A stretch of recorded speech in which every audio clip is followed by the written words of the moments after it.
ពុះឲ្យបងប្អូនយើងចាប់ដើមដាក់ត្រីរបស់យើងតែម្ដងណា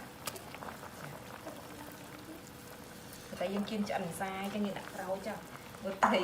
ឆៅអាហ្នឹងយើងគិតទៀតចាជំរាបសួរបងប្អូនទាំងអស់គ្នា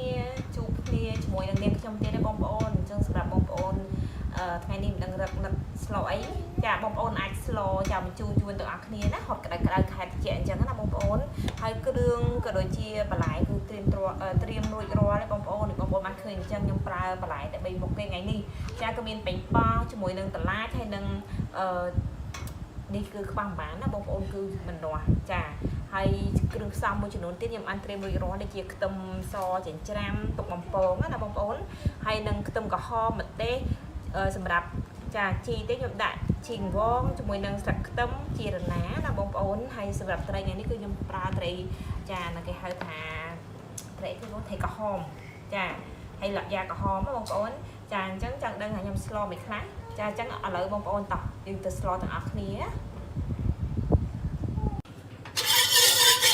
ចាបងប្អូនឥឡូវនេះខ្ញុំចាប់ផ្ដើមចាបើកខ្ទះក្តៅសិនណា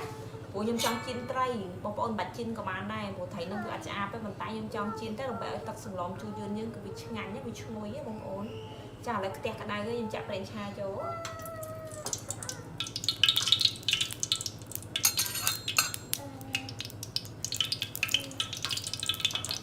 ចាបងប្អូនសម្រាប់ពេលយើងចៀនត្រីបងប្អូនចង់ឲ្យវាជាប់ឬក៏ចង់ឲ្យត្រីរបស់យើងស្រួយល្អ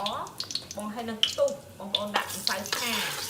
បន្តិចទៅគឺវាអត់ខ្ទប់ទេបងប្អូន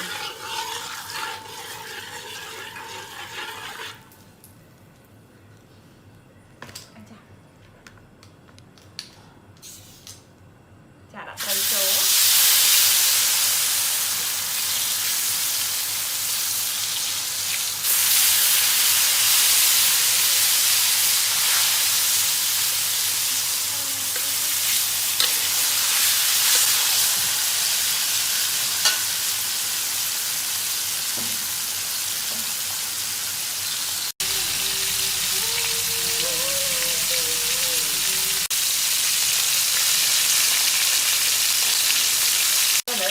ត្រីយើងជៀនក្រៀមល្អហើយបងប្អូនជៀនតែប៉ុណ្្នឹងទេគឺអត់យូរទេគាត់នាំពងឲ្យស្រួយច្របល់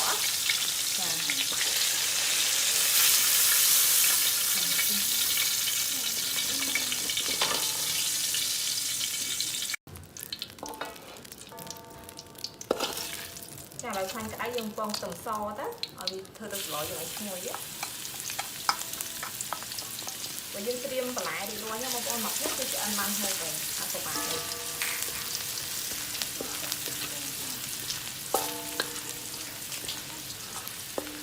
បងប្អូនយើងអាចយកចេញបានណា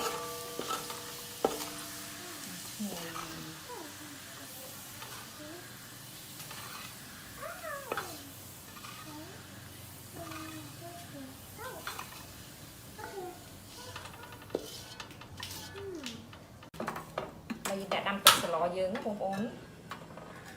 នេះយើងដាំទឹកស្លដល់មកយើងដាក់ចាអានេះគឺរំដេងណាបងប្អូន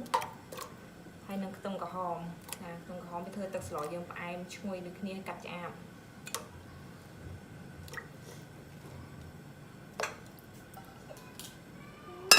តាមឲ្យពុកសិនដើមពុះហើយ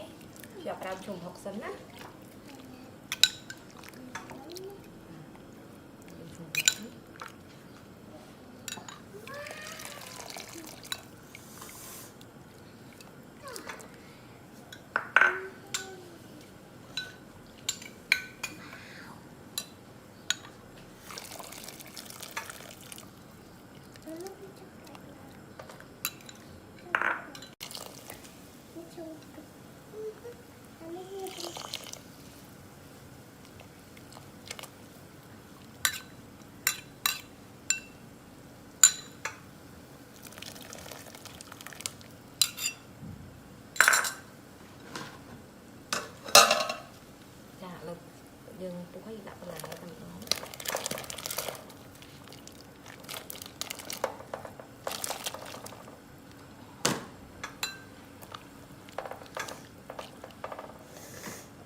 về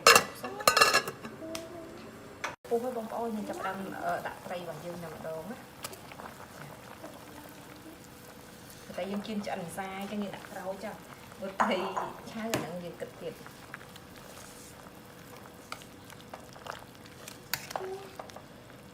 តែយើងដាក់ទឹកអំពិលបងប្អូន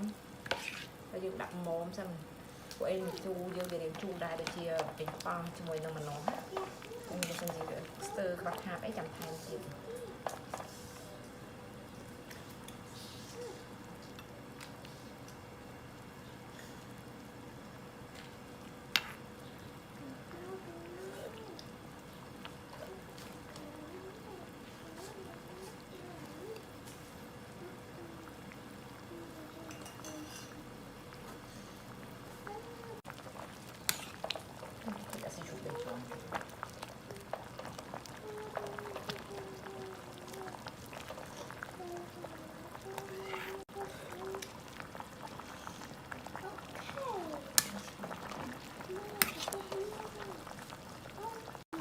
ឥឡូវឆ្អិនណាបងប្អូនរសជាតិក៏ល្មមដែរឥឡូវខ្ញុំចាប់ផ្ដើមដាក់គ្រឿងខាងក្រោយ